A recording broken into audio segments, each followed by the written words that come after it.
دوستان و یاران مهربان، به فصل 7 از چکیده هایی از زندگی من خوش آمدید. با درود فراوان. دوستان مهربان، اگر آنچه برایتان میگویم کمی با متن نوشته شده، چه از بابت بیان و چه تغییر واژگان دگرگونه است، بدان سبب است که خودمانی تر باشد. با مهر و درود فراوان. چکیده هایی از زندگی من، فصل 7، پاره 8. همان گونه که گفتم، در آغاز رسیدن من به انگلستان ناگاه جهانی از رنگ و بوی و موسیقی به سوی من پرتاب شد. گروه های مانند بیتل ها، رولینگ ستونز، مودی بلوز، پینک فلوید و ونیلا فاج و غیره و غیره به ناگاه دنیای مرا پر کردند. بیتل ها و رولینگ ستونز را از پیش در ایران میشناختم. با آن دیگران رفته رفته در لندن آشنا شدم. نخستین آهنگی که در بیرون از سرزمینم شنیدم، آیا به سان فرانسیسکو میروی؟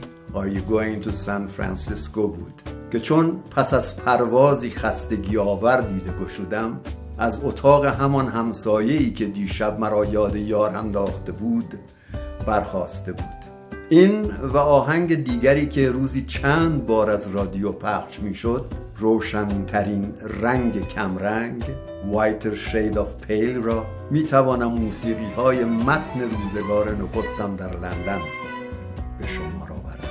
هفته‌ای نگذشت که دریافتم زندگی در میهمانخانه برای دانشجو و شمارش پوندی که از ایران برایش می رسید به هیچ گونه و روندی جور در نمی آمد. در خیابان السکورت دوشیزه‌ای جوان که کارمند بنگاه اجاره بود مرا به یک نشانی در همان نزدیکی ها برد. شماره 25 خیابان کالینگهام. کارمند جوان مرا با سرایدار آشنا کرد و خود رفت. خانم لویدز، سرایدار ساختمان، از پلکان بالا خرامید و دری را باز کرد. 4 دیواری دلبازی با گرمابه و دستشویی سر خود و گوشه‌ای ویژه برای آشپزی در اشکوب دوم این ساختمان برای 5 پوند در هفته برگزیدم. خانم لویدز سرایدار بانوی 30 و چند ساله بود که به گفته خودش شوهرش 2 سال پیش در انفجاری در ایرلند شمالی جان باخته بود. بسیار خوشرو بود و خنده‌رو و چون دانست ایرانی هستم گفت که دوست پسر خواهرش یک دانشجوی ایرانی است که در کالج امپریال درس می‌خواند. از شما چه پنهان، در آن زمان ایرانی ها بسیار خواستار داشتند، چون از همه جوانهای دیگر خوش‌پوش‌تر و دست و دلبازتر بودند. باور نمی کنید اگر بگویم که ایتالیایی ها و آنهایی که به ایرانی ها شبیه بودند خود را ایرانی جای می زدند.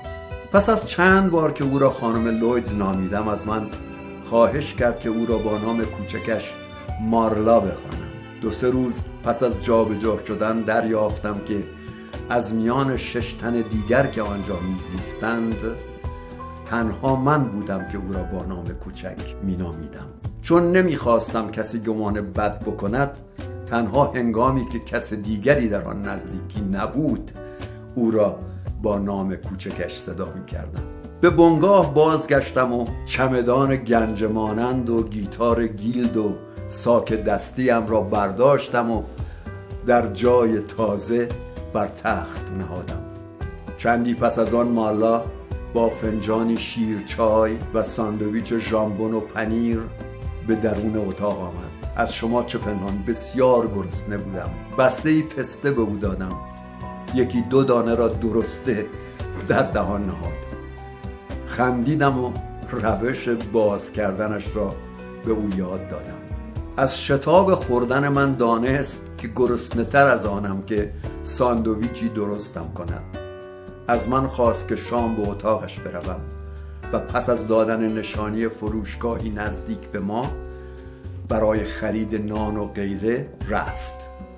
چمدان گشودم، بوی آشنا در هوا پیچید. گیتارم را کوک کردم و لالایی ویگن را آغاز کردم. باید از آن پس با تنهایی بیشتر خوبی گرفتم. لالایی کن مرغک من، دنیا فسانه است. هر ناله شبگیر این گیتار محزون، اشک هزاران مرغک بیاشیان است. باز هم خواهم گفت من کیستم، از جنس چیستم، اهل شادی یا آن که درد، از عشق گرمم یا که دل سرد، اهل آبم یا آن که خاک، از زمینم یا از افلاک.